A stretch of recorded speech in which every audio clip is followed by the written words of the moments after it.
Kan jeg virkelig tale flydende dansk om 5 måneder? Mange tænker sikkert nu, det kan man da ikke. Men jeg siger ja. Med den rette metode kan I lære at tale godt dansk på 5 måneder. Og i den her podcast forklarer vi jer trin for trin, hvordan det virker. Og dermed velkommen til vores dansk podcast. Her lærer I dansk med ægte samtaler. Vi taler om hverdagsemner, så I kan lytte afslappet og bruge sætningerne med det samme. Jeg er Mikkel. Og jeg er Sofie. Dejligt, at I er med i dag igen. Vi siger det helt tydeligt fra starten. 5 måneder gør jeg ikke automatisk flydende. Men hvad betyder egentlig at tale flydende dansk? Mange hører ordet flydende og tænker straks på perfekt dansk.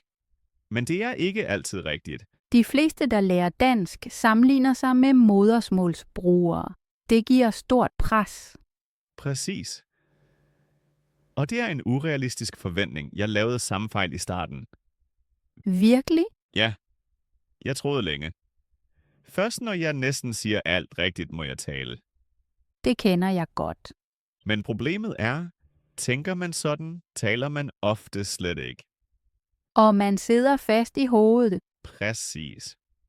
Mange siger, jeg vil tale flydende, men mener noget andet.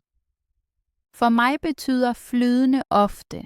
Jeg vil ikke længere gå i stå. Jeg vil ikke længere tænke så meget, mens jeg taler. Præcis. Det betyder også, jeg vil kunne blive i samtalen. Jeg vil ikke skulle lede efter hvert ord i hovedet. Og jeg vil ikke gå i panik, når et ord mangler. Det er et meget vigtigt punkt. At tale flydende betyder ofte, jeg finder en anden vej. Jeg bruger simple ord eller forklarer det på en anden måde. Det har jeg især mærket i hverdagen. For eksempel på café eller når jeg handler. Jeg skulle ikke tale perfekt, bare være forståelig. Præcis. På caféen siger ingen lange, svære sætninger. Man siger, jeg vil gerne have en kaffe. Det er helt nok. Og når man er nervøs, kan man tale langsommere. Det hjælper mig meget. Jeg tager et kort åndedrag og taler roligt. Det er en god strategi. Mange, der lærer dansk, tror, de skal tale hurtigt. Men langsom tale er ofte meget klarere. Jeg har også lagt mærke til, at modersmålsbrugere holder pauser. De tænker, de søger ord. Det er helt normalt. Helt sikkert. Også danskere siger nogle gange eller altså. Flydende betyder ikke perfekt, men naturligt. Et andet eksempel er arbejdet. Før var jeg bange for at sige noget forkert. I dag siger jeg hellere en enkelt sætning. Præcis. For eksempel, jeg forstår det ikke helt endnu. Det er ærligt og klart. Og samtalen fortsætter. Tidligere ville jeg have tiet og håbet, det var slut. Mange indvandrere taler sådan. De laver fejl, men de taler. Derfor virker de flydende. Ja, jeg kender mange, der ikke taler perfekt, men virker meget sikre. De forbliver rolige. Ro er en stor del af flydende tale. Er du rolig, finder du lettere ord. Jeg har lært at give mig selv tid.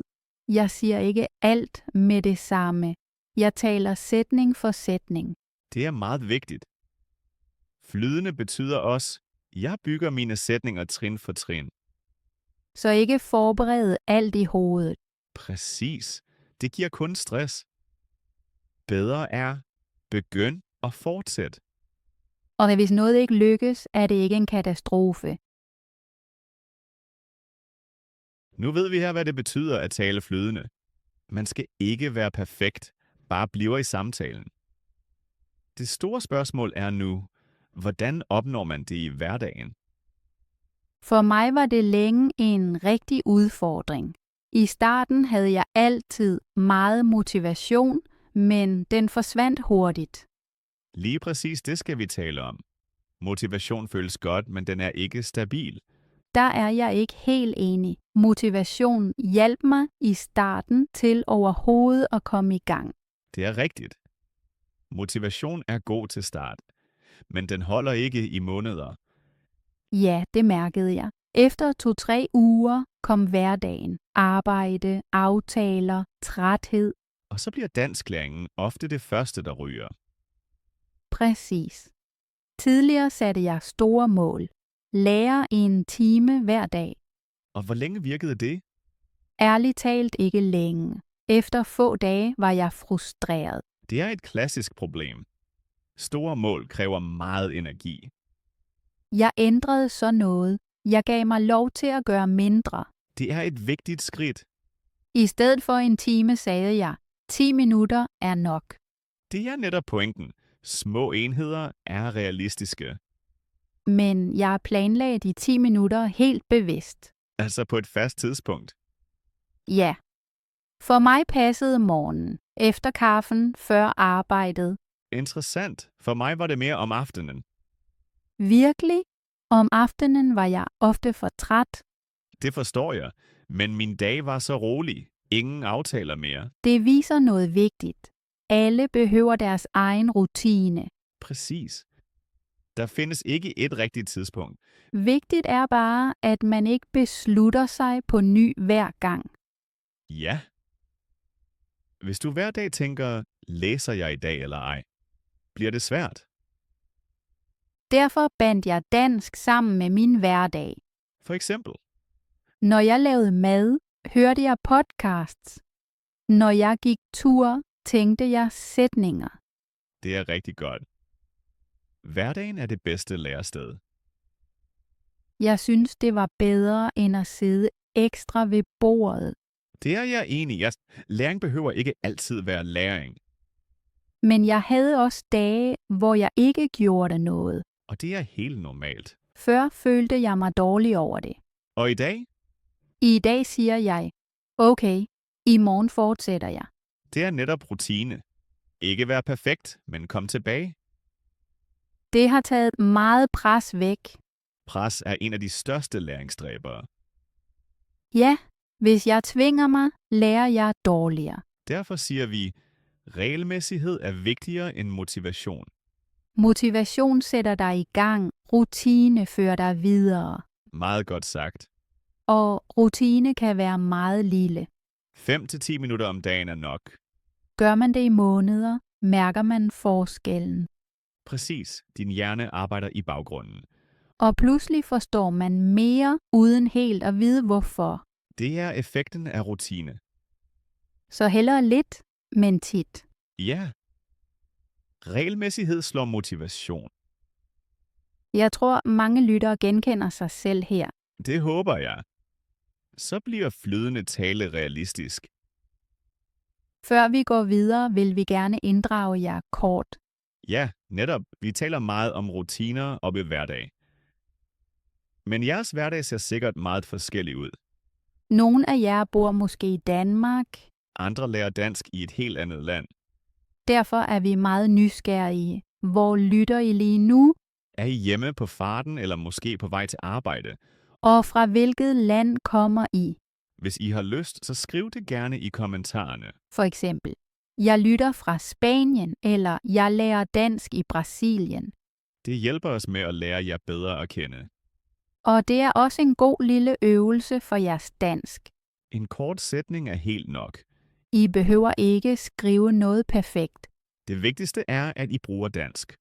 Og hvis denne episode hjælper jer, eller I genkender noget, så giv os gerne et like. Så kan vi se, hvilke emner, der er vigtige for jer. Og vi bliver glade, hvis I abonnerer på podcasten. Så misser I ingen nye afsnit. Nu kommer vi til et emne, som alle kender. Ja, alle sammen. Frygten for at tale. Mange elever siger, jeg forstår meget, men jeg tør ikke tale. Og det skøre er, denne frygt har næsten intet med rigtig dansk at gøre. Præcis. Den sidder i hovedet. Det kender jeg godt. Man ved egentlig, hvad man vil sige, men så går man i stå. Og pludselig tænker man, mit dansk er dårligt. Alle hører mine fejl. Men det passer som regel slet ikke. Nej. I de fleste tilfælde er du meget bedre, end du tror. Jeg siger tit til mine elever, I hører jeres fejl højere end andre. Det er rigtigt. Din samtalepartner hører ofte kun, jeg forstår dig.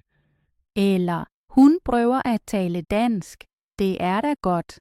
Præcis. Ingen sidder med en indre rød pen. Undtagen måske dig selv. Ja, vi er ofte strengere mod os selv end nødvendigt. Kender du følelsen til fester? Hvilken? I starten taler man næsten ikke. Man tænker meget. Og så kommer måske en drink. Præcis. Et glas vin eller en øl. Og pludselig taler man meget friere. Ikke fordi dansk bliver bedre. Men fordi frygten bliver mindre. Man tænker mindre over fejl. Og netop det viser noget vigtigt. At problemet ikke er sproget. Men frygten for at gøre noget forkert. Og til det behøver man ikke alkohol. Nej. Man behøver øvelse og små succesoplevelser. For eksempel korte sætninger. Eller enkle svar. Jeg siger tit, tal hellere simpelt end slet ikke. Ja. En enkel sætning er bedre end en perfekt sætning i hovedet. Mange venter på øjeblikket, hvor de føler sig klar. Men det øjeblik kommer sjældent af sig selv. Det kommer gennem at tale. Præcis. Mod kommer efter handlingen, ikke før. Det synes jeg er en vigtig tanke. Og endnu noget. Fejl er ikke et tegn på dårligt dansk. Men på ægte dansk. Præcis. Den, der laver fejl, taler. Den, der ikke laver fejl, taler ofte slet ikke. Og sprog lever af at blive talt. Ikke af stilhed. Derfor vores tip. Begynd småt. En sætning på caféen. En sætning, når du handler. Eller en kort kommentar i kurset. Og bagefter mærker du ofte, det var slet ikke slemt. Nogle gange endda helt okay. Eller endda godt. Og den følelse bliver. Og gør næste skridt lettere. Frygt forsvinder ikke på én gang. Men den bliver mindre hver gang. Og en dag mærker du, jeg taler bare. Og netop det er et stort skridt mod at tale flydende. At lære dansk er faktisk meget lettere, end mange tror. Det lyder næsten for godt til at være sandt. Ja, men jeg mener det virkelig alvorligt. Dansk er byggeklodser. Af ord, ikke? Præcis. Ord, der igen og igen sættes sammen. Grammatik binder dem kun. Det betyder, at sprog ikke er magi, men mere et byggesæt. Præcis. Og her kommer mit bedste trick. Nu er jeg spændt. Ha' altid noget med til at skrive ord ned. Altid? Ja. En pen og en lille notesbog. Eller din telefon. Det gør jeg faktisk ofte med noter på mobilen. Perfekt. For sprog møder dig overalt. I samtaler, i bussen, i supermarkedet, i serier. Præcis. Hver gang du hører et ord, du ikke kender, har du 2 muligheder. Enten ignorerer du det. Eller du samler det. Samle lyder bedre. Helt sikkert. Tænk på ord som på spillekort. Ikke alle er vigtige med det samme, Men nogle dukker op igen og igen. og netop de er værdifulde. Når du skriver dem ned, så sker der noget vigtigt. Du bliver mere opmærksom, Præcis. Din hjerne tænker, det er spændende. og senere genkender du ordet igen. I en anden samtale, i en podcast eller i en tekst. Så føles det pludselig velkendt. Og netop sådan vokser sprogfornemmelsen. Mange lærerne tror, de skal lære 1000 ord på én gang. Det er fejlen. Egentlig rækker få, men de rigtige. Og dem finder du i det virkelige liv. Ikke kun i ordlister. Præcis. Hører du et ord i hverdagen, har det allerede kontekst. Du ved, i hvilken situation det bruges. Det gør læringen meget lettere. Og det føles også legende. Ja, du samler ord, prøver dem, kombinerer dem. Ligesom Lego-klodser. Præcis, et verbum, et navneord, et adjektiv, Og pludselig har du en sætning. og så endnu en. Så bliver dansk mindre alvorligt. Og mindre svært. Jeg mærker, at jeg husker ord bedre, når jeg selv skriver dem. Det er ikke tilfældigt. At skrive forstærker læringen. Selv hvis jeg først slår ordet op senere. Præcis. Du skal ikke forstå alt med det samme. Vigtigt er, at du samler. Og forbliver nysgerrig, Så føles dansk mere som et spil. og ikke som en eksamen. Det tager meget pres væk. Og netop det fører dig hurtigere frem, end du tror. Nu kommer en tanke, som overrasker mange først. Virkelig, det føles helt anderledes for mange. De fleste dansklærerne kan allerede tale. Virkelig, det føles meget anderledes for mange. Præcis det er problemet. Det føles anderledes, end det virkelig er. Jeg kender følelsen godt. Længe tænkte jeg kan egentlig ikke sige noget. Men du har allerede forstået meget. Ja, jeg kunne følge samtaler, læse tekster og høre podcasts. Men at tale føltes alligevel umuligt. Præcis.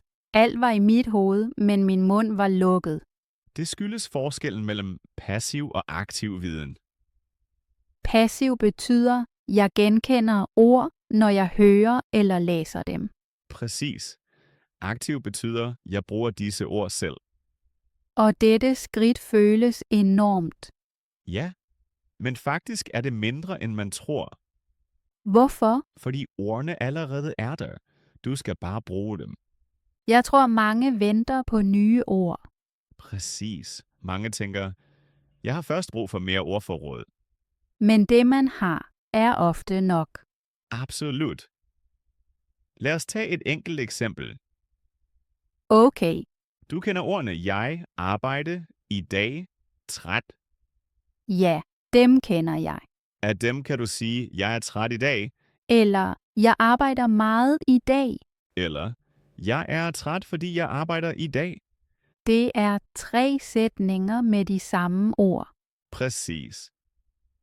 Nye kombinationer, intet nyt ordforråd.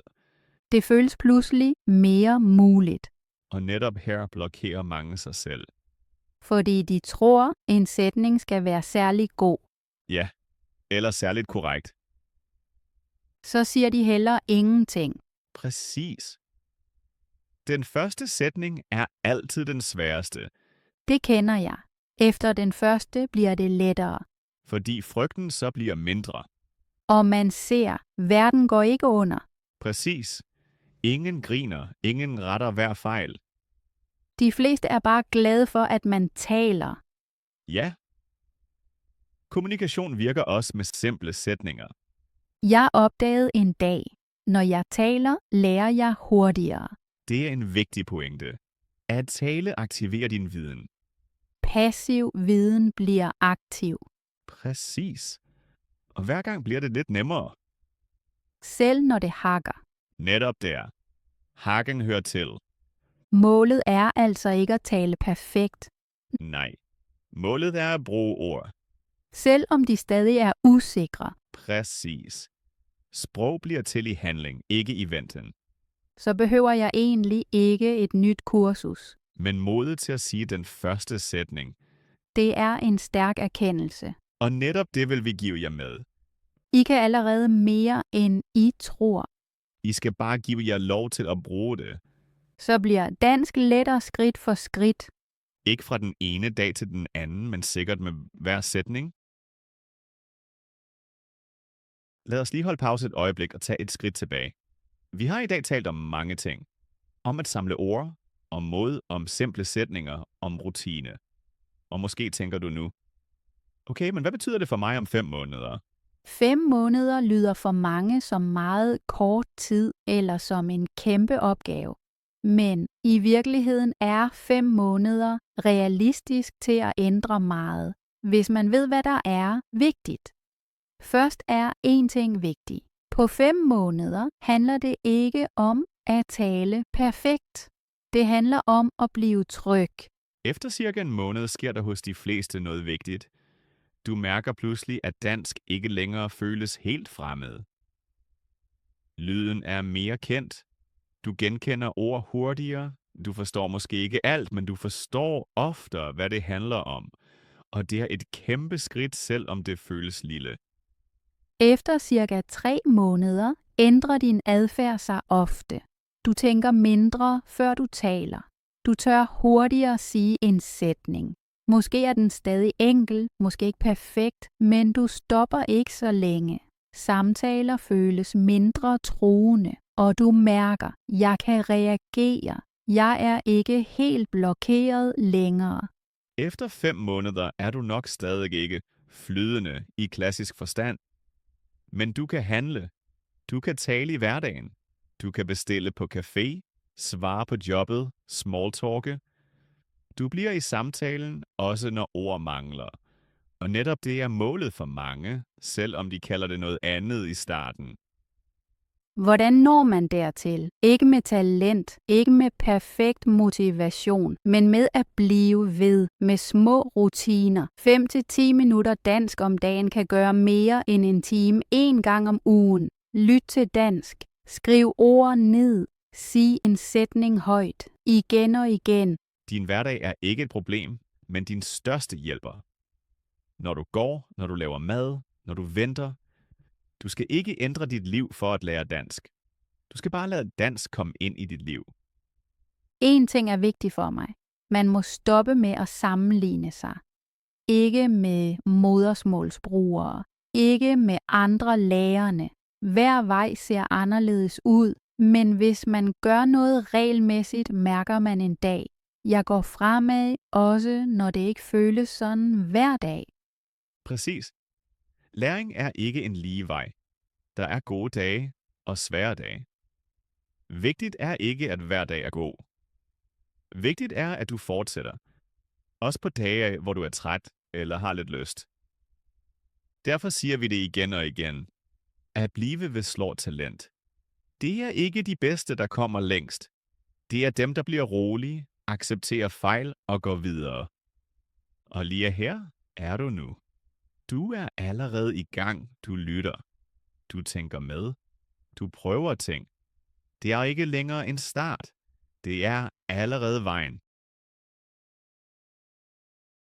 Hvis I har lyttet med helt hertil, har I allerede taget et vigtigt skridt. I har brugt tid på at høre dansk og tænke med.